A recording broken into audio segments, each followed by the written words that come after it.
وراثت کے حوالے سے آج کے سبق کا تیسرا نقطہ اور افسوسناک نقطہ، کچھ داماد سمجھتے ہیں کہ سسر کے مال میں اس کا پیدائشی حق ہے، ابتدا ہی سے ان کی نگاہیں سسر کے مال پر، اور شاید کسی کو سسر کی موت کا اتنا انتظار ہو جتنا اس نے ایک وقت کو۔ انا للہ و انا الیہ راجعون۔ کسی کمینے شخص کے کمینے ہونے کے لیے یہ بہت بڑی دلیل ہے کہ وہ سسر کے مال کو دیکھے۔ اللہ کی توفیق سے اللہ کے رسول صلی اللہ علیہ وسلم کی مسند پر بیٹھے ہوئے اپنے محدود علم کے مطابق پوری ذمہ داری اور دیانتداری سے عرض کرتا ہوں، داماد کا سسر کے مال میں کوئی حصہ نہیں۔ آئے، چائے پیے، جوس پیے، کھانا کھائے، عزت احترام سے تواضع کروائے، یہ اس کا حق ہے۔ اور جب سسر جائے، لیکن سسر کی ٹوپی میں بھی اس کا حصہ نہیں۔ کس کا حصہ ہے؟ سسر کی بیٹی کا ہے، سسر کی بیٹی کا ہے۔ بسم اللہ الرحمن الرحیم۔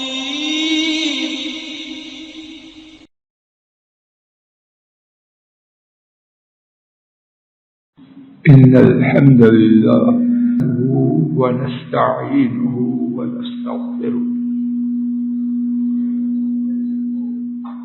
ونعوذ باللہ من شرور انفسنا ومن سیئات اعمالنا۔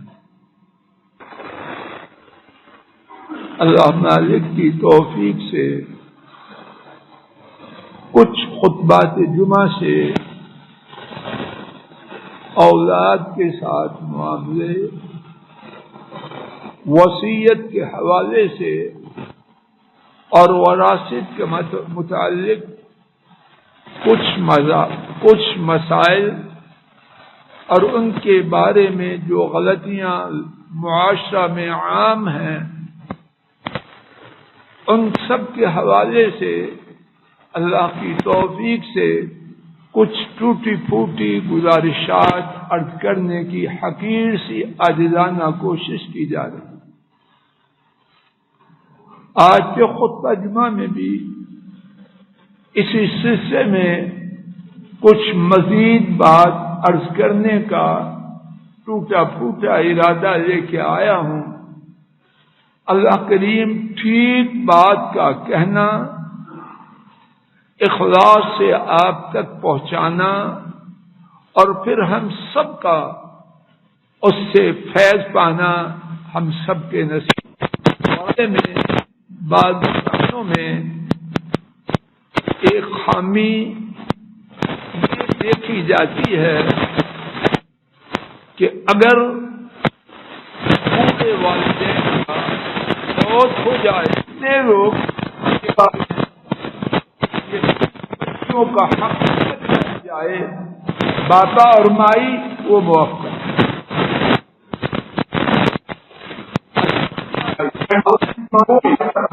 عالم پیسے کا حریص۔ آئیے اس بارے میں رب ذوالجلال کا فرمان اور حکم سنتے ہیں۔ چوتھا پارہ سورہ النساء آیت شریفہ 11 کا کچھ حصہ تلاوت کیا گیا۔ میرے ساتھ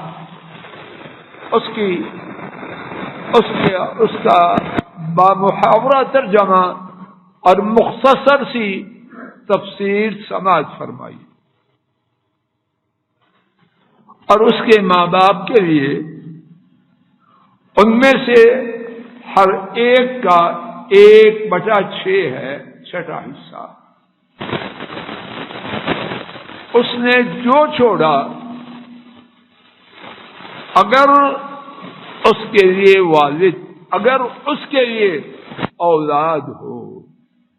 یہاں نوٹ فرمائیے، دوبارہ ترجمہ سنیے. اور اس کے ماں باپ کے لیے، ان میں سے ہر ایک کے لیے اس نے چھوڑا اس کا چھٹا حصہ ہے اگر اس کی اولاد ہے. ماں باپ کا حصہ کس میں ہے؟ جواب دیجیے. اس نے جو کچھ چھوڑا،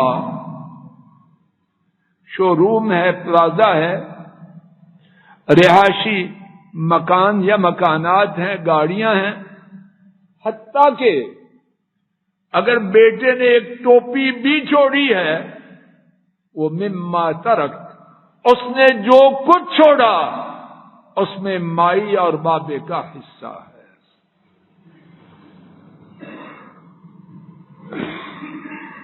فَإِن لَّمْ يَكُن لَّهُ وَلَدٌ، اگر اس کی اولاد نہ ہو، وَوَرِثَهُ أَبَوَاهُ، اور اس کے وارث ماں باپ ہوں، فَلِأُمِّهِ الثُّلُثُ، تو پھر ماں کا 1/3 ہے. باقی 2/3 اس کا کیا بنے گا؟ وہ انڈرسٹوڈ ہے، محذوف ہے. باقی 2/3 کس کو ملے گا؟ ابا کو. فَإِن كَانَ لَهُ إِخْوَةٌ، اگر مرنے والے کے بھائی ہو، 2 یا 2 سے زیادہ، سگے بھائی باپ کی طرف سے یا ماں کی طرف سے، تینوں صورتوں میں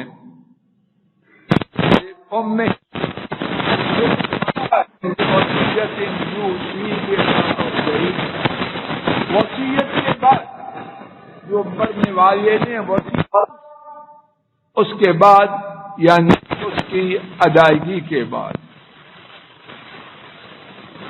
جب مرنے والا مرے، اولاد نہیں اور وارث ماں باپ ہیں، لیکن میت کے 2 یا 2 سے زیادہ بھائی ہیں، ماں کا کتنا حصہ،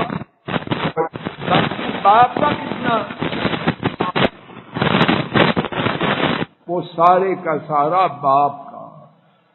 اگر مرنے والے کا ترکہ 60 روپے ہے، چھٹا حصہ 10 روپے، تو 79 کا، اور باقی 50. اور یہ تقسیم ہوگی مرنے والے کی وصیت سے زیادہ ہو تو وہ لغو اور بیکار، اپنا قرض ہے تو اس کی ادائیگی کے بعد. اب اس کے بعد سنیے، اب ان میں سے تمہارے لیے زیادہ فائدہ مند کون ہے؟ تم چاہو کہ سب کچھ اولاد کو دے دو کہ ان سے فائدہ زیادہ ہے؟ نہیں. تمہیں کیا پتا، کیا معلوم بابا جی کی ایک دعا قبر میں تیرا نقشہ بدل دے، اور بچے کی ایک بربادی تیرا نام ہمیشہ کے لیے گندا کر. کیا پتا ہے تجھے کس سے زیادہ فائدہ ہے؟ فریضۃ من اللہ، یہ جو تقسیم ہے آپشنل ہے، اختیاری ہے، چاہے تو مان لو چاہے تو چھوڑ دو، نہیں. فریضۃ من اللہ، اللہ مالک کی طرف سے یہ مقرر کردہ ہے. اور جو اللہ مالک کی طرف سے مقرر کردہ ہو اس میں کمی بیشی کی یا سرے سے ہی ختم کرنے کی کسی کو گنجائش ہے؟ عجب عجب بے وقوفی کی باتیں سننے میں آتی ہیں. بابا جی نے کیا کرنے ہیں؟ پیسے قبر میں ٹانگے ہیں، اب مسجد میں جائیں اللہ اللہ کریں اور بچے مال اڑائیں. کیوں؟ عقل کے اندھے. تو زیادہ جاننے والا ہے یا اللہ؟ تیری عقل زیادہ ہے یا اللہ کی؟ تیرا علم وہ زیادہ جامع ہے یا اللہ کا؟ بات کرتے ہوئے شرم نہیں آتی. اس کے لیے کہ باپ کا حصہ ہے، مائی کا حصہ ہے، اور دنیا کی کوئی طاقت اور کوئی منطق نہ اسے منسوخ کر سکتا ہے، نہ اس میں کمی بیشی کر سکتا. بات کو شاید سمجھنے میں کچھ مدد ملے. اولاد، ان کی حیثیت ماں باپ کے لیے ایک پودے کی نہیں ہے. ماں باپ اس پودے کی پرورش کہاں سے کرتے ہیں؟ بیج ڈالا اور پھر کس طرح درخت تک اللہ کے فضل و کرم سے پہنچایا. یہ مٹھو نے پہنچایا ہے، منوں نے پہنچایا ہے، جن کے لیے ننیال والے سارے لشکر لے کے آگے ہیں. یہ ننیال والے نہیں، شیطان کے چیلے بن کے آ رہے. وہ چیلیاں ہوں، چیلے ہوں، پڑھے لکھے ہوں، ان پڑھ ہوں، جو اللہ کی شریعت کو بدلنا چاہے وہ شیطان کا ایجنٹ بن کے کام کر رہا. کسی کے بڑا ہونے سے یا چھوٹے ہونے سے اللہ کی شریعت میں تبدیلی نہ ہوگی. اب جس نے درخت کو بیج سے پالنا شروع کیا اور کہاں تک پہنچایا، کیا اس کے لیے اتنا ہی غم کچھ کم تھا کہ اس کا بڑھاپے کا سہارا اللہ پاک نے واپس لے لیا؟ بیٹا جب سے آیا ہے باپ کو کھا رہا ہے یا دے رہا؟ پیدا ہوتے اس کا جاب شروع ہو گیا، پیدا ہوتے اس کے ڈالر اور پاؤنڈ آنے شروع ہو گئے. جو جب سے آیا ہے تب سے لے رہا ہے، اس کو بابا کی وراثت بھی دے دو. اور بابا جو جب سے بچہ آیا ہے بلکہ اس سے پہلے سے ہسپتالوں کے چکر پیدائش سے پہلے شروع ہوتے ہیں یا بعد میں؟ جو اس کی پیدائش سے پہلے سے اس کی خدمت میں لگا ہے، اور مائی صاحبہ جنہوں نے وہ کچھ برداشت کیا کہ انسان کے تصور سے جو برداشت نہیں کرتا وہ اس سے باہر، ان کو محروم کر دو. اور مٹھو اور مننے ان کو دے. فریضۃ من اللہ، جو اللہ نے مقرر کیا ہے وہ لازمی ہے، آپشنل نہیں. اور پھر اس کے بعد فرمایا ان اللہ حکیم. جو مسائل بیان کیے گئے وراثت کے، اور انہی میں سے ماں باپ کا حصہ یہ کس نے مقرر کیا ہے؟ یہ اللہ نے مقرر کیا ہے. اور اللہ کون ہے؟ کان علیما، ہمیشہ سے خوب جاننے والے. پوری انسانیت میں سے اللہ کے انبیاء کے بعد کون ہے جو بہت کچھ جاننے والا ہے؟ ہمیں تو اپنے اندر کی خبر نہیں. بڑا پڑھا لکھا ہے، کینسر کی بیماری کہاں سے کہاں پہنچ گئی کچھ پتہ ہی نہیں. یہ ہے ہماری معلومات کا دائرہ.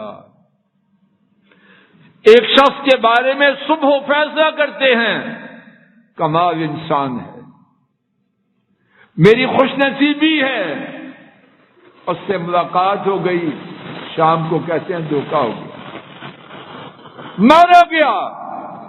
اس سے اوپر بچی کا رشتہ دیتے ہیں، اپنی طرف سے ایڑی چوٹی کا زور لگاتے ہیں، کہاں کہاں پوچھتے ہیں، اور بعد میں کیا ہوتا ہے؟ سوائے افسوس، حسرت اور پریشانی کے کچھ نظر نہیں آتا۔ کوئی اپنی بیٹی کا رشتہ گندوں کو دے سکتا ہے، لیکن ہوتا ہے کہ نہیں؟ ہماری سمجھ، رب ذوالجلال گواہ ہے، اس کی کوئی گارنٹی نہیں، اور اللہ کے انبیاء علیہم السلام اتنی بڑی شان اور علم والے، اللہ کے علم کے مقابلے میں ان کا بھی علم نہیں۔ تو جس کسی نے اللہ کی شریعت کو معاذ اللہ چھوڑ کر اپنی بات منوانی ہے، وہ پہلے اپنا حدود اربع دیکھے کہ اس کا دائرہ علم کتنا ہے، اور صرف وہ خوب جاننے والے نہیں، حکیمہ اور نہایت حکمت والے ہیں۔ مخلوق میں سے اللہ کے سوا نہ کوئی علیم ہے نہ کوئی حکیم ہے۔ وراثت کے حوالے سے آج کے سبق کا دوسرا نقطہ، کچھ لوگ، اللہ مجھے آپ کو اور سب کو ہدایت دے اور انہیں بھی ہدایت دے، بیٹی کو جہیز میں خوب دیتے ہیں اور بڑے شور سے دیتے ہیں اور فنکشن کرتے ہیں، اور بعد میں دبے منہ یا کھلے منہ کہہ دیتے ہیں ہم نے وراثت کا معاملہ صاف کر دیا، تو شیخ صاحب بن گیا، چودھری صاحب بن گیا، رانا صاحب بن گیا، کمال کھانا دیا ہے، اور نام کیا رکھا؟ بدبختی کا نام، بیٹی کی وراثت کا حصہ ہو گیا، خاک ہے اس عقل پر، بیٹی کا حصہ بالکل نہیں ہوا۔ تو نے اپنے نام و نمود کے لیے اپنے ساتھیوں کو راضی کر کے، ان کے کہہ کے سننے کے لیے، اپنی تعریف کے لیے اپنے مال کو برباد کیا، بیٹی کی وراثت کا اس سے کیا تعلق؟ بیٹی کی وراثت تیرے شو روم میں، تیری جاگیروں میں، تیری دکانوں میں، تیرے پلازوں میں، جہیز کے نام پر شور مچایا اور وراثت کو گول کر گیا۔ اور اگر بیٹی کی شادی کی ہے تو بیٹوں کی نہیں کی۔ اگر بیٹی کی شادی پر خرچے کو وراثت میں شمار کرنا ہے تو بیٹوں کی شادی کو کیوں شمار نہیں کرتا؟ یہ ساری مکر و فریب کی کہانیاں ہیں، حقیقت سے ان کا کوئی تعلق نہیں، اور اس سے انسان اپنے آپ کو تو دھوکہ دے سکتا ہے، اللہ کے ہاں یہ دھوکہ بازی نہ چلے۔ وراثت کے حوالے سے آج کے سبق کا تیسرا نقطہ اور افسوسناک نقطہ، کچھ داماد سمجھتے ہیں کہ سسر کے مال میں اس کا پیدائشی حق ہے، ابتدا ہی سے ان کی نگاہیں سسر کے مال پر، اور شاید کسی کو سسر کی موت کا اتنا انتظار ہو جتنا اس نے ایک وقت کو۔ انا للہ و انا الیہ راجعون۔ کسی کمینے شخص کے کمینے ہونے کے لیے یہ بہت بڑی دلیل ہے کہ وہ سسر کے مال کو دیکھے. اللہ کی توفیق سے اللہ کے رسول صلی اللہ علیہ وسلم کی مسند پر بیٹھے ہوئے اپنے محدود علم کے مطابق پوری ذمہ داری اور دیانتداری سے عرض کرتا ہوں، داماد کا سسر کے مال میں کوئی حصہ نہیں. آئے، چائے پیے، جوس پیے، کھانا کھائے، عزت احترام سے تواضع کروائے، یہ اس کا حق ہے. اور جب سسر جائے وہ ان کی، لیکن سسر کی ٹوپی میں بھی اس کا حصہ نہیں. کس کا حصہ ہے؟ سسر کی بیٹی کا ہے. اور بیٹی کے مال میں اچھی طرح یاد کر لیجیے، بیٹی کے مال میں خاوند کا کتنا حصہ ہے. ایک حدیث شریف کا خلاصہ لے جائیے اور امت میں عام کیجیے. صحیح بخاری میں حدیث، اگر کوئی خاوند غریب ہے، ڈاکٹر نیازی صاحب، خاوند غریب ہے، بیوی مالدار ہے، بیوی خاوند کو اپنے مال کی زکات دے سکتی. اگر بیوی کے مال میں خاوند کا حق ہوتا تو بیوی کی زکات خاوند دے سکتا. بات سمجھ میں آ رہی؟ دوبارہ سنیے، اور واقعہ میرے سامنے ہے لیکن اختصار کی طلب میں خلاصہ بیان کریں. اگر کوئی خاوند غریب ہے، گھر کا خرچہ چلانے کے لیے اس کے پاس کافی آمدن نہیں، بیوی اپنے مال کی زکات میں سے خاوند کو دے کر گھر کا خرچہ چلائے، یہ شرعاً جائز ہے. تو جب خاوند بیوی کے مال کی زکات لے سکتا ہے تو بیوی کے والد کی طرف سے دی دکان، شو روم، پلازا، اس میں خاوند کا حصہ کہاں سے آ گیا؟ آج کے سبق کا چوتھا نقطہ، کچھ نوجوان بڑے بیٹے یا با اختیار ورثہ مکان میں ہیں، کوٹھی میں ہیں، شو روم میں بیٹھے ہیں، دکان میں بیٹھے ہیں، وراثت تقسیم ہوئی لیکن شو روم وہ مستثنا. لہذا کہ وہ اس میں رہ رہا ہے وہ مستثنا. کیوں؟ اچھا ریٹ ملے گا پھر فروخت کروں. اب بہنیں بھائی بیچارے باقی تڑپتے ہیں، فروخت کرو، حصہ دو، کہتا نہیں اچھا ریٹ نہیں مل رہا. اور کوئی سمجھائے تو کہتے ہیں یہ سارے بے وقوف ہیں، میں سستے داموں کیسے فروخت کروں. خلاصہ سن لیجیے، یہ ٹوپی وراثت میں آئی، 6 ورثہ ہیں، ایک وارث کتنا سمجھدار بنے، اس کو حق نہیں کہ تنہا اپنی مرضی چلائے. بات واضح ہو رہی؟ 6 کی مرضی سے فیصلہ ہوگا،